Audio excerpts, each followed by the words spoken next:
Welcome to this episode of Laps, Loads, and Logistics. Today we're going to talk about open deck trucking versus dry van. Austin, if you had to haul your race car across the country, which one of these toys in front of me would you choose? Well, I would have to go with this one. Obviously, it's a closed trailer, so it's going to keep the weather out. You want to keep the car in pristine condition, right? So, I would think that going with something like this would be more beneficial for what I would be using. Yeah, it makes sense. I mean, that looks just like your hauler. What we call that in the biz is dry van. Okay. So that's a dry van.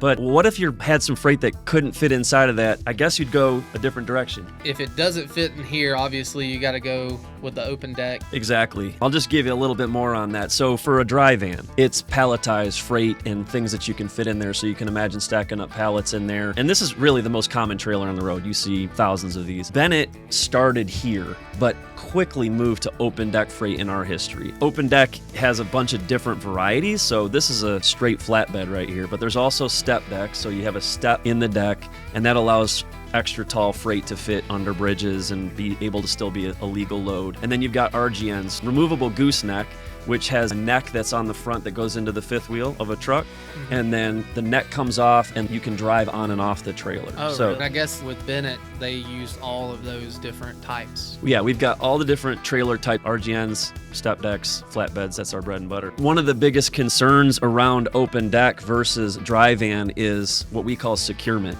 So it's what straps, chains, binders do you use to keep the freight attached to the trailer, to keep it from moving forward and back and make sure that it's safe, and to put the right dunnage and materials around the freight so that it doesn't get damaged in shipment. It matters where you put it on the axle. So if you position it over an axle, you're going to have a lot more securement than if you move it to a different place on the load and it starts kind of it starts shaking around. Okay. Yeah. Like I don't know nothing like that. I mean, I have a little small 24-foot open trailer that I'll use for certain four-wheelers, things like that. Even in something that small, I don't even think about if I put it exactly here, it's going to do this, or it's going to ride that way. So that's something cool to touch up on and learn for the next time that I haul something.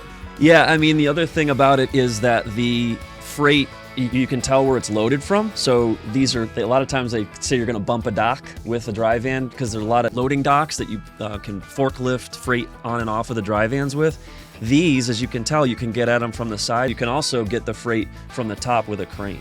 So right. Okay. A lot more versatile in that way. Yeah. That's the basics of open deck trucking. Yeah, that's really cool, and I've learned a lot just from sitting here talking the little bit we have on open decking versus dry van. And all this discussion, that's why Bennett is the open deck specialist. We handle the challenges of transporting big, weird, odd-shaped items, and Austin, together, we can move anything. That's right.